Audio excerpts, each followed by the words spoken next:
Good morning welcome to prime 9 ముందుగా details చూస్తే ప్రధానమంత్రి నరేంద్ర మోదీ ఇవాళ కర్నూలు జిల్లాకు రానున్నారు 13,430 కోట్ల విలువైన బహుళ అభివృద్ధి ప్రాజెక్టులకు మోదీ శంకుస్థాపన చేయనున్నారు. ఉదయం 10 గంటల 45 నిమిషాలకి కర్నూలు విమానాశ్రయానికి చేరుకుంటారు.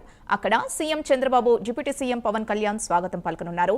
11 గంటల 45 నిమిషాలకి బ్రహ్మరాంబ మల్లికార్జున స్వామిని దర్శించుకోనున్నారు.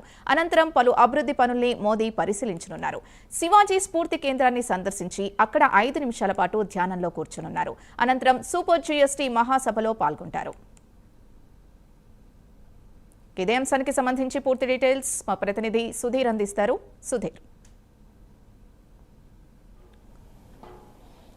Good morning. ముఖ్యంగా చూసుకుంటే భారతదేశపు ప్రధాని నరేంద్ర మోడీ ఇవాళ అయితే కనుక ఉమ్మడి కర్నూలు జిల్లాలో పర్యటించినారు. అయితే ముఖ్యంగా చూసుకుంటే కనుక ఏదైతే ద్వాదశ జ్యోతిర్లింగాల్లో ఒక భాగమైనటువంటి అలాగే శక్తిపీఠమైనటువంటి శ్రీశైలం ఈరోజు ప్రధాని నరేంద్ర మోడీ ఆయన ఈరోజు స్వామి అమ్మవారిని కూడా దర్శించుకుంటున్నారు. అయితే ముఖ్యంగా చూసుకుంటే కనుక ఇవాళ ఉదయం ఆయన 10 గంటల సమయంలో కూడా ఏదైతే ఢిల్లీ నుండి ప్రత్యేక విమాన ద్వారం కూడా ఏదైతే కర్నూలులో ఉన్నటువంటి ఓర్వకల్లు ఎయిర్పోర్టుకు చేరుకున్నారో అయితే ముఖ్యంగా ఇక్కడ 10 గంటల 45 నిమిషాలకు కూడా ఆయన అక్కడికి చేరుకుంటూనే పూర్తిస్థాయిలో రాష్ట్ర ముఖ్యమంత్రి చంద్రబాబు నాయుడు అలాగే మరోపక్క రాష్ట్ర డిప్యూటీ సీఎం పవన్ కళ్యాణ్ ఇద్దరు కూడా అయితే ఆయనకు భారీ స్థాయిలో కూడా స్వాగతం పలుకున్నారు. అయితే ముఖ్యంగా అక్కడే దాదాపుగా రాష్ట్ర ముఖ్యమంత్రి చంద్రబాబు నాయుడు కావచ్చు, మరోపక్క ఉపరాష్ట్రపతి అయినటువంటి మనం చూసుకోవచ్చు ఎవరైతే పవన్ కళ్యాణ్ వీళ్ళిద్దరు కూడా ముగ్గురు కూడా ఎయిర్పోర్ట్లో 10 నిమిషాలు కూడా మాట్లాడుకున్నారు. దీని తర్వాత కూడా ఆయన ప్రత్యేక హెలికాప్టర్ ద్వారా కూడా అక్కడి నుంచి ప్రధానమంత్రి అయితే కనుక సునిపెంటకు చేరుకున్నారు. అయితే సునిపెంట నుంచి కూడా రోడ్డు మార్గాన్ని అయితే కనుక శ్రీశైల క్షేత్రానికి చేరుకొని దాదాపుగా 10 గంటల 45 నిమిషాలకు కూడా ఏదైతే శ్రీమతి భ్రమరాంబ అలాగే మల్లికార్జున స్వామి వారిని కూడా ప్రధానమంత్రి నరేంద్ర మోడీ అయితే కనుక దర్శించుకొని అయితే ఇప్పటికే మనం చూసుకోవచ్చు ఆలయానికి సంబంధించినటువంటి చైర్మన్ కావచ్చు అలాగే ఈఓ కావచ్చు ప్రధానమంత్రి నరేంద్ర మోడీ పర్యటనను దృష్టిలో ఉంచుకొని ఇప్పటికే పెద్ద ఎత్తున కూడా అక్కడ ఏర్పాట్లు చేసిన పరిస్థితి ఉంది.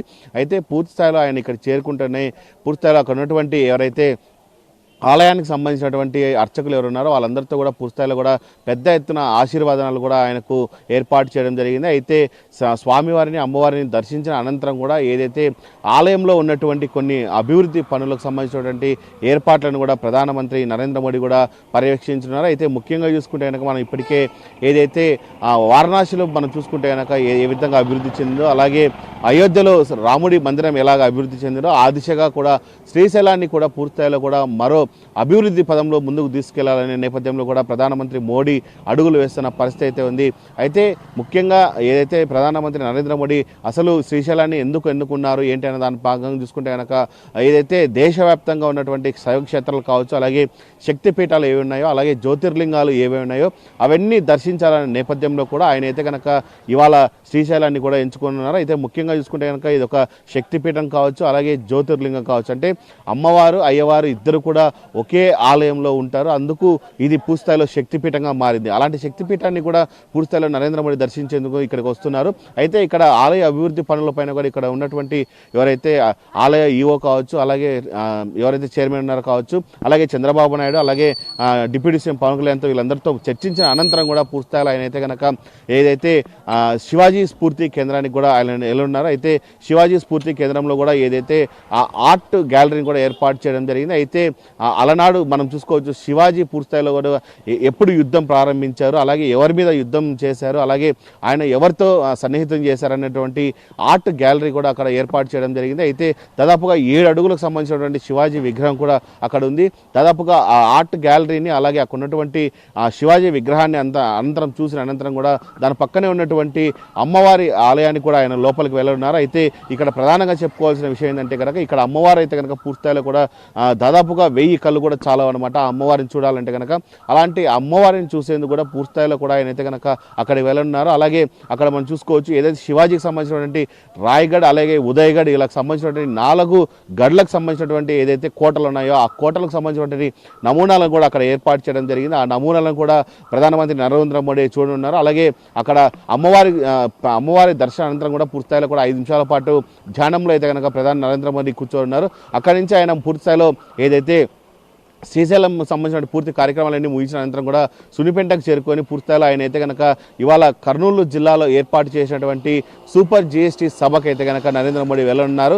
అయితే ఈ నేపథ్యంలో కూడా సూపర్ జిఎస్టీ సభలో కూడా అటు రాష్ట్రానికి సంబంధించి అలాగే రాయలసీమ ప్రాంతానికి సంబంధించి ఆయన వరాల జల్లులు కురిపిస్తారని చెప్పి ఇప్పటికే పెద్ద ఎత్తున కూడా ప్రజలందరూ కూడా మాట్లాడుకున్న పరిస్థితి అయితే ఉంది. అయితే ఇప్పటికీ మనం చూసుకోవచ్చు 13,450 కోట్లతో కూడా పూర్తిస్థాయిలో కూడా అభివృద్ధి పనులకైతే కనుక ఇవాళ శంకుస్థాపన చేయనున్నారు. అలాగే జాతికి అంకితం కూడా చేయనున్నారు. ముఖ్యంగా చూసుకుంటే కనుక రైల్వే ప్రాజెక్టులు కావచ్చు, అలాగే జలాశయాలు కావచ్చు, అలాగే ప్రాజెక్టులు కావచ్చు, అలాగే విద్యుత్ కావచ్చు, అలాగే మనం చూసుకోవచ్చు రాష్ట్రానికి సంబంధించినటువంటి ప్రాజెక్టులు ఏమున్నాయో అవన్నీ కూడా పూర్తిస్థాయిలో దాని గురించి మాట్లాడతాడు. అవన్నీ కూడా ముందుకు వెళ్తాయని చెప్తున్నారు. అలాగే ఏదైతే విభజన సమయంలో ఇచ్చాడో అవన్నీ కార్యక్రమాలు కూడా ఆయన అయితే కనుక ఇక్కడ మాట్లాడతారని చెప్పి పూర్తిస్థాయిలో కూడా అభిమానులు కార్యకర్తలు పెద్ద ఎత్తున చూస్తున్న పరిస్థితి అవుతుంది. అయితే ఇవాళ నరేంద్ర మోడీ పర్యటనకు సంబంధించి పోలీసు అధికారులు కూడా పెద్ద ఎత్తున కూడా ఇప్పటికే 7,300 మంది పోలీసులతో కూడా ఏర్పాటు చేసిన పరిస్థితి అవుతుంది. ఎక్కడ ఎటువంటి అవాంఛనీయ సంఘటన జరగకుండా ఆయన పర్యటనను విజయవంతం చేసేందుకు రాష్ట్ర ప్రభుత్వం ఇప్పటికే ఏర్పాట్లు చేసిందని మనం చెప్పుకోవచ్చు. Right, thank you Sudheer.